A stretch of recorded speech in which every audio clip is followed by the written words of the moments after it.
Trick number 5 এখন যেটা দেখবো এটা আরো মাথা নষ্ট ট্রিক। এটাতে বলতেছে কি দেখো, যদি তোমার কাছে কখনো এটা থাকে integration of F of X F derivative of X dx, যদি তোমার কাছে এই ফরম্যাটটা থাকে তাহলে এটার রেজাল্টটা হচ্ছে half into F of X square half into F of X square plus C, half into F of X square plus C. দেখো ফরম্যাটটা কি, integration of F of X into F derivative of X dx. যদি এটা থাকে তাহলে আমাদের result কি, half into F of X square plus C. তাহলে কেমনে দেখো, এখানে কয়েকটা এক্সাম্পল দিছি। তাহলে প্রথমটাতে আছে কি, integration of sine square X into sine 2x dx, এটা আছে না। তো আমি যদি সাইন স্কোয়ার এক্সকে এফ অফ এক্স ধরি, সাইন স্কোয়ার এক্সকে যদি আমরা এফ অফ এক্স ধরি, F of X equals to sine square X ধরলাম, তাহলে এখান থেকে কি আসবে ভাই, এফ ডেরিভেটিভ অফ এক্স সমান আসবে, এফ ডেরিভেটিভ অফ এক্স সমান সাইন স্কোয়ার এক্সের ডেরিভেটিভ কত, 2 সামনে চলে আসলো, 2 sin x দেন সাইন এক্সের ডেরিভেটিভ হচ্ছে cos x।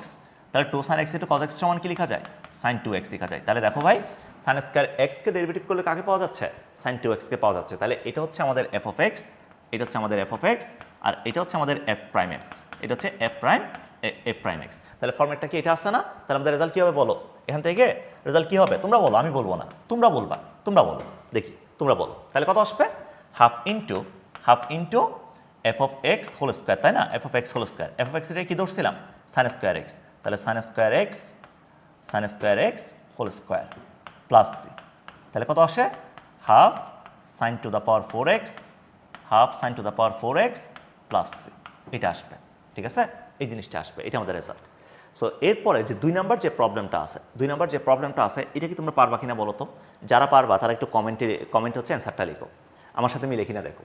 আগে তোমরা করবা, পজ করে তোমরা করবা, তারপর আমারটার সাথে মিলাবা। দেখো এখানে যদি আমরা একটা কাজ করি, tan ইনভার্স এক্স আছে না, তো এটা যদি আমাদের এফ অফ এক্স হয়, tan inverse extra F x equals two তোমাকে দেওয়া আছে এখন tan ইনভার্স এক্স, এটা তোমাকে দেওয়া আছে। তো আমি যদি এখান থেকে এফ প্রাইম এক্স যদি বের করি, F prime x, tan inverse এক্সের ডেরিভেটিভ কি লেখা যায়, tan ইনভার্স এক্সের ডেরিভেটিভ লেখা যায় 1 divided by 1 plus X square, 1 divide by কত, 1 প্লাস এক্স স্কোয়ার লেখা যায়, তাই না ভাই? তাহলে এখান থেকে আমাদের tan ইনভার্স এক্স হচ্ছে এফ অফ এক্স, আর 1 বাই 1 প্লাস এক্স স্কোয়ার হচ্ছে এফ প্রাইম এক্স, তাই না? তাহলে এখান থেকে অ্যান্সার কি লেখা যাবে বলো, অ্যান্সার কি আসবে? এতক্ষণ লাগে বলতে, জোরে জোরে বলো না, শুনতেছি না তো। এখান থেকে কত আসবে, এখান থেকে আসবে half into F of X whole square, F of X সমান কি ধরছিলাম, tan ইনভার্স এক্স, তাহলে tan inverse X whole square plus C, এটা আসবে, এটা আমাদের অ্যান্সার। ঠিক আছে, দ্যাটস ইট, কথা কি শেষ, বোঝা গেছে? সো এগুলো তুমি নর্মালি করতে গেলে তোমার মিনিমাম হচ্ছে 2-3 মিনিট সময় চলে যাবে। সো এত সময় এমসিকিউতে দেওয়ার কোনো মানে হয় না। শর্টকাট ট্রিক্সগুলো দেখাচ্ছি, একটু ভালো মতো দেখো, ফ্রেন্ডদের সাথে শেয়ার করিও।